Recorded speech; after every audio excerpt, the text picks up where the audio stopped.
ಲಕ್ಷ್ಮಿ ಹೆಬ್ಬಾಳ್ಕರ್ಗೆ big shock. Athani ಸಾಹುಕಾರ್ ಲಕ್ಷ್ಮಣ್ ಸವದಿಗೆ ಮಂತ್ರಿಗಿರಿ. ಬೆಳಗಾವಿಯಲ್ಲಿ ಹೊಸ political game start. Satish Jarkiholi ಕಟ್ಟಿ ಹಾಕೋಕೆ ಮಾಸ್ಟರ್ ಪ್ಲಾನ್ ಮಾಡಿದ್ರ. ಸಾಹುಕಾರ್ ಜಾರಕಿಹೊಳಿ ಹವಾ ಕಮ್ಮಿ ಮಾಡುತ್ತಾ ಈ ಹೊಸ ತಂತ್ರ. ಇನ್ಮೇಲೆ ಬೆಳಗಾವಿ ಅಖಾಡದಲ್ಲಿ ಶುರುವಾಗುತ್ತಾ Jarkiholi versus Savadi war. Complete ಕತೆ ಪಬ್ಲಿಕ್ ಐ ಸ್ಟೋರೀಸ್ ನಲ್ಲಿ. ಸ್ನೇಹಿತರೆ ನಮಸ್ಕಾರ, ಪಬ್ಲಿಕ್ ಐ ಸ್ಟೋರೀಸ್ಗೆ ಸ್ವಾಗತ. ನಾನು ಅಂಕಿತಾ ರೈ. ರಾಜಕೀಯ ಅಂದ್ಮೇಲೆ ಅಲ್ಲಿ ದಿನಕ್ಕೊಂದು ಟ್ವಿಸ್ಟ್, ಗಂಟೆಗೊಂದು ಟರ್ನ್ ಇರೋದು ಕಾಮನ್. ಆದ್ರೆ ಕಳೆದ ಕೆಲವು ದಿನಗಳಿಂದ ಸಖತ್ ಸೌಂಡ್ ಮಾಡ್ತಿದ್ದ ಸಚಿವ ಸಂಪುಟ ವಿಸ್ತರಣೆ ಕಸರತ್ತಿಗೆ ಅಂತೂ ಇಂತೂ ಬಿಗ್ ಕ್ಲೈಮ್ಯಾಕ್ಸ್ ಸಿಕ್ಕಿದೆ. ಹೌದು, ಸಿಎಂ ಡಿಕೆ ಶಿವಕುಮಾರ್ ನೇತೃತ್ವದ ನೂತನ ಸಂಪುಟದಲ್ಲಿ ಕಾಂಗ್ರೆಸ್ನ 20 ಜನ ಶಾಸಕರು ಮಂತ್ರಿಗಳಾಗಿ ಪ್ರಮಾಣ ವಚನ ಸ್ವೀಕರಿಸಿದ್ದಾರೆ.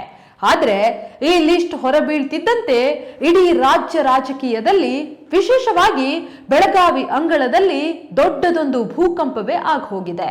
ಯಾಕಂದ್ರೆ ಸಿದ್ದರಾಮಯ್ಯ ಅವರ ಕ್ಯಾಬಿನೆಟ್ ನಲ್ಲಿ ಪ್ರಭಾವಿ ಸಚಿವರಾಗಿದ್ದ ಬೆಳಗಾವಿ ಗ್ರಾಮೀಣ ಕ್ಷೇತ್ರದ ಶಾಸಕಿ ಡಿಕೆಶಿ ಬಣದಲ್ಲಿ ಗುರುತಿಸಿಕೊಂಡಿದ್ದ ಲಕ್ಷ್ಮಿ ಹೆಬ್ಬಾಳ್ಕರ್ ಅವರನ್ನ ಈ ಬಾರಿ ಸಂಪುಟದಿಂದ ಕೈ ಬಿಡಲಾಗಿದೆ. ಅದರ ಬದಲಾಗಿ ಅಥಣಿ ಶಾಸಕ ಲಕ್ಷ್ಮಣ್ ಸವದಿಗೆ ಮಂತ್ರಿಗಿರಿ ಸಿಕ್ಕಿದೆ. ಅಷ್ಟಕ್ಕೂ ಹೆಬ್ಬಾಳ್ಕರ್ ಸೈಡ್ ಲೈನ್ ಮಾಡಿ ಸವದಿಯನ್ನ ಮುನ್ನೆಲೆಗೆ ತಂದಿದ್ದರ ಹಿಂದೆ ಇರೋ ಆ ಮಾಸ್ಟರ್ ರಾಜಕೀಯ ಲೆಕ್ಕಾಚಾರ ಏನು?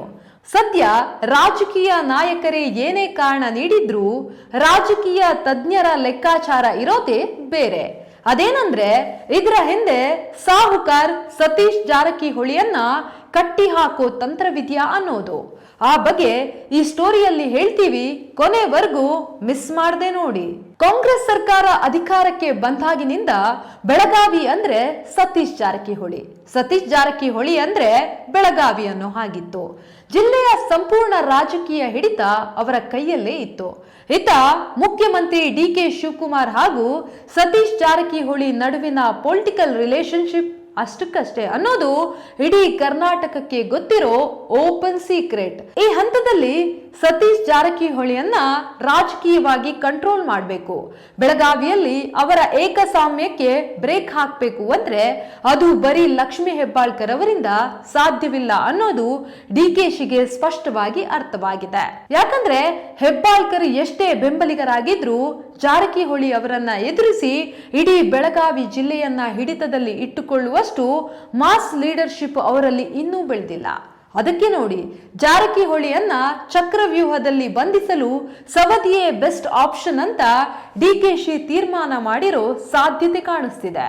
ನಿಮಗ್ ಗೊತ್ತಿರ್ಲಿ, ಲಕ್ಷ್ಮಣ್ ಸವದಿ ರಾಜಕೀಯವಾಗಿ ಅಸಲಿ ಆಟಗಾರ. ಈ ಹಿಂದೆ ಬಿಜೆಪಿಯಲ್ಲಿದ್ದಾಗ ಉಪಮುಖ್ಯಮಂತ್ರಿಯಾಗಿ, ಹಿರಿಯ ಸಚಿವರಾಗಿ ಕೆಲಸ ಮಾಡಿದ ಅನುಭವ ಅವರಿಗಿದೆ. ಇಡೀ ಬೆಳಗಾವಿ ಜಿಲ್ಲೆಯ ಪ್ರತಿಯೊಂದು ತಾಲೂಕು, ಪ್ರತಿಯೊಂದು ಬೂತ್ ಮಟ್ಟದಲ್ಲೂ ಅವರಿಗೆ ತಮ್ಮದೇ ಆದ ನೆಟ್ವರ್ಕ್ ಇದೆ. ಹಾಗೆ ಬೆಳಗಾವಿ ಜಿಲ್ಲಾ ರಾಜಕೀಯದಲ್ಲಿ ಸತೀಶ್ ಜಾರಕಿಹೊಳಿ ವಿರುದ್ಧ ಇದ್ದವರು ಹೆಬ್ಬಾಳ್ಕರ್ ಜೊತೆ ಕೈ ಜೋಡಿಸಲು ಹಲವು ನಾಯಕರು ಹಿಂದೇಟು ಹಾಕ್ತಿದ್ರು. ಆದ್ರೆ ಸವದಿಯತ್ತ ಅವರೆಲ್ಲರೂ ವಾಲುವ ಸಾಧ್ಯತೆ ಇದೆ. ಅಂತಹ ಶಕ್ತಿಯು ಸವದಿಗಿದೆ. ಹೀಗಾಗಿ ಸತೀಶ್ ಜಾರಕಿಹೊಳಿಗೆ ನಿಜವಾದ ಟಕ್ಕರ್ ಕೊಡಬಲ್ಲ ಏಕೈಕ ನಾಯಕ ಅಂದ್ರೆ ಅದು ಲಕ್ಷ್ಮಣ್ ಸವದಿ ಮಾತ್ರ ಅನ್ನೋ ಲೆಕ್ಕಾಚಾರ ಹಾಕಿದಂತೆ ಕಾಣಿಸ್ತಿದೆ. ಇನ್ನು ಈ ನಿರ್ಧಾರದ ಹಿಂದೆ ದೊಡ್ಡ ಮಟ್ಟದ ಜಾತಿ ಲೆಕ್ಕಾಚಾರವೂ ಅಡಗಿದೆ. ಸತೀಶ್ ಜಾರಕಿಹೊಳಿ ವಾಲ್ಮೀಕಿ ಸಮುದಾಯದ ಪ್ರಭಾವಿ ನಾಯಕ, ಜೊತೆಗೆ ಅಹಿಂದ ವೋಟ್ ಬ್ಯಾಂಕ್ ಮೇಲೆ ಬಿಗಿ ಹಿಡಿತ ಹೊಂದಿದ್ದಾರೆ. ಆದ್ರೆ ಬೆಳಗಾವಿ ಜಿಲ್ಲೆ ಅಂದ ತಕ್ಷಣ ನಮ್ಗೆ ನೆನಪಾಗೋದು ಅಲ್ಲಿರೋ ಬೃಹತ್ ಲಿಂಗಾಯತ ಸಮುದಾಯದವರು. ಬೆಳಗಾವಿಯ ಲಿಂಗಾಯತ ವೋಟ್ ಬ್ಯಾಂಕ್ ಅನ್ನ ಕಾಂಗ್ರೆಸ್ ಕಡೆಗೆ ಗಟ್ಟಿಯಾಗಿ ಹಿಡಿದಿಟ್ಟುಕೊಳ್ಳಬೇಕಾದ್ರೆ ಅದೇ ಸಮುದಾಯದ ಪ್ರಭಾವಿ ನಾಯಕನಿಗೆ ಸೂಕ್ತ ಸ್ಥಾನಮಾನ ಕೊಡಬೇಕಿತ್ತು. ಲಕ್ಷ್ಮಣ್ ಸವದಿ ಲಿಂಗಾಯತ ಸಮುದಾಯದ ಪ್ರಮುಖ ನಾಯಕರಾಗಿರೋದ್ರಿಂದ ಅವರನ್ನ ಮಂತ್ರಿ ಮಾಡಿದ್ರೆ ಜಿಲ್ಲೆಯ ಲಿಂಗಾಯತ ಮತಗಳು ಕಾಂಗ್ರೆಸ್ ಬಿಟ್ಟು ಹೋಗಲ್ಲ. ಹೀಗಾಗಿ ಜಾತಿ ಸಮೀಕರಣದಲ್ಲೂ ಸವದಿಗೆ ಮಣೆ ಹಾಕಿರೋದು ಮಾಸ್ಟರ್ ಸ್ಟ್ರೋಕ್ ಆಗಿದೆ.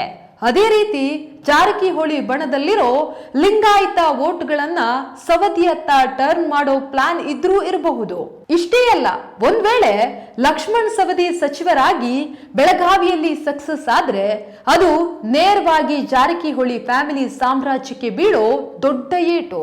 ರಾಜ್ಯ ರಾಜಕೀಯದಲ್ಲೇ ತಮ್ಮದೇ ಆದ ಪ್ರಭಾವ ಬೀರುವ ಜಾರಕಿಹೊಳಿ ಕುಟುಂಬದ ಪವರ್ ಅನ್ನ ಹಂತ ಹಂತವಾಗಿ ಕಡಿಮೆ ಮಾಡೋಕೆ ಇದು ಬೆಸ್ಟ್ ಪ್ಲಾನ್ ಅಂತಾನೆ ರಾಜಕೀಯ ಪಂಡಿತರು ವಿಶ್ಲೇಷಣೆ ಮಾಡ್ತಿದ್ದಾರೆ. ಇನ್ನೊಂದು ಇಂಟ್ರೆಸ್ಟಿಂಗ್ ವಿಚಾರ ಏನಂದ್ರೆ 2023ರ ವಿಧಾನಸಭಾ ಚುನಾವಣೆ ವೇಳೆ ಬಿಜೆಪಿಯಿಂದ ಟಿಕೆಟ್ ಸಿಗದೆ ಇದ್ದಾಗ ಸವದಿ ಅವರನ್ನ ಕಾಂಗ್ರೆಸ್ಗೆ ಕರ್ಕೊಂಡು ಬರುವಾಗ ನಿಮ್ಗೆ ಸೂಕ್ತ ಸ್ಥಾನಮಾನ ಕೊಡ್ತೀವಿ ಅಂತ ಕಾಂಗ್ರೆಸ್ ಹೈಕಮಾಂಡ್ ಭರವಸೆ ನೀಡಿತ್ತು. ಈಗ ಆ ಕೊಟ್ಟ ಮಾತನ್ನ ಈಡೇರಿಸಿದಂತೆಯೂ ಆಗಿದೆ.